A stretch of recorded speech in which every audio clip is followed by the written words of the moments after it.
Assalamualaikum warahmatullahi wabarakatuh. Apa kabar Ibu dan teman-teman semuanya? Semoga pada pagi hari ini Ibu dan teman-teman semuanya dalam keadaan baik. Baiklah, untuk pada pagi hari ini sesuai dengan RPS bahwasanya kami dari kelompok 7 akan menjelaskan tentang pengaruh ketidakpastian lingkungan, strategi organisasi, dan keberagaman budaya pada sistem pengendalian manajemen. Dan untuk materi hari ini itu ada 3 submateri, di mana untuk 3 submateri hari ini itu akan dijelaskan oleh saya sendiri dan juga teman-teman saya. Nah, untuk yang di submateri pertama itu akan dijelaskan oleh saya sendiri, yaitu tentang ketidakpastian lingkungan. Nah, jadi ketidakpastian lingkungan itu bisa berasal dari alam, bisa berasal dari politik, terus bisa dari ekonomi juga, pesaing, dan masih banyak lagi. Tapi teman-teman harus tahu nih bahwasanya ketidakpastian itu sangat sulit dilakukan. Kenapa? Karena ketika pengendalian hasilnya itu tidak layak atau tidak praktis untuk dilakukan, biasanya manajer itu cenderung menetapkan ketergantungan yang tinggi pada pengendalian hasil, dan juga ketidaksesuaian informasi antara atasan dan bawahan itu bisa cenderung relatif tinggi. Kenapa? Karena bawahan bisa menambahkan kelonggaran terhadap anggaran yang relatif mudah. Dan yang terakhir yang perlu teman-teman ketahui bahwasanya ketidakpastian yang cenderung relatif tinggi itu sangat memberikan efek yang luas.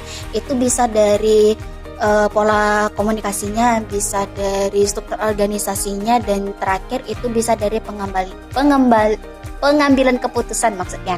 Dan mungkin itu saja yang bisa dapat saya sampaikan. Untuk yang submateri selanjutnya akan disampaikan oleh teman saya. Terima kasih. Bismillahirrahmanirrahim. Baiklah, di sini saya Mila Yuliani. Saya akan melanjutkan materi yang telah disampaikan oleh rekan saya tadi. Materi selanjutnya yaitu strategi organisasi. Organisasi yang lebih kompleks biasanya menentukan 2 tingkat strategi.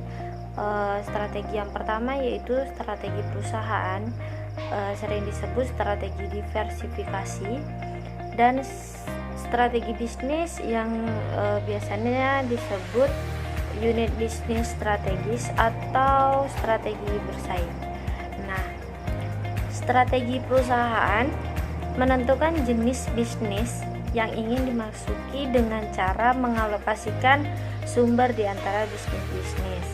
Salah satu cara untuk melihat strategi perusahaan adalah dengan mengatur rangkaian diversifikasi yang tidak terkait. Nah, adapun karakteristik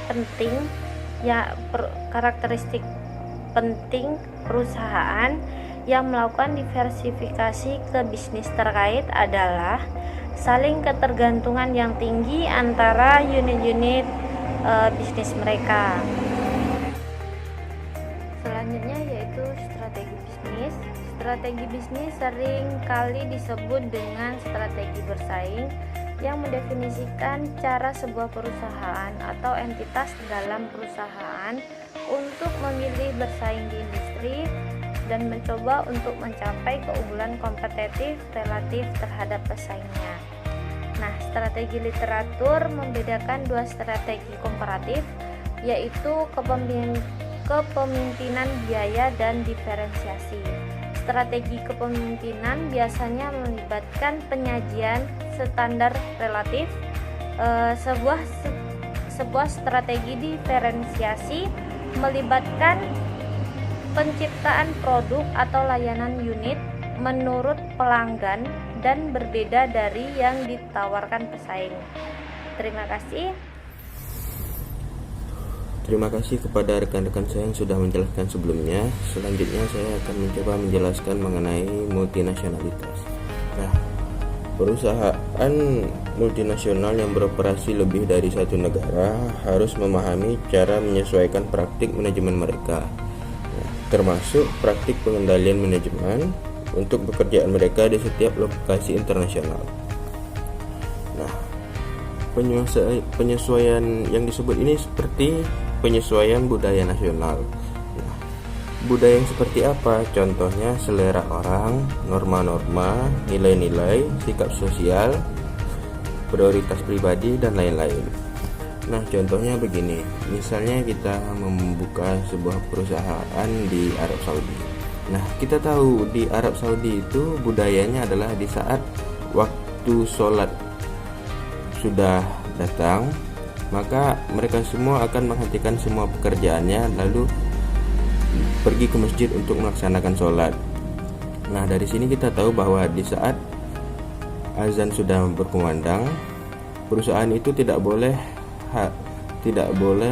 terus beroperasi, harus istirahat sejenak agar karyawan-karyawannya bisa melaksanakan sholat berjamaah. Nah, itu termasuk penyesuaian budaya. Lalu ada juga penyesuaian terhadap institusi lokal. Penyesuaian institusi, yang dimaksud institusi lokal ini seperti menyangkut peraturan tata kelola perusahaan, hukum ketenagakerjaan dan kontrak, serta sistem intervensi pemerintah yang berbeda di berbagai negara. Nah, maksudnya begini, di saat kita membuat sebuah perusahaan di negara lain, pasti hukum yang ada di negara, contohnya hukum yang ada di negara Amerika itu pasti berbeda dari hukum yang ada di Indonesia terkait ketenagakerjaan dan sebagainya. Jadi perusahaan kita itu harus bisa menyesuaikan dengan berbagai kondisi, institusi pemerintahan, hukum pemerintahan yang ada di negara tersebut. Lalu perusahaan juga harus penyesuaian terhadap perbedaan dalam lingkungan bisnis lokal seperti inflasi dan sebagainya. Terima kasih, itu saja yang dapat saya sampaikan.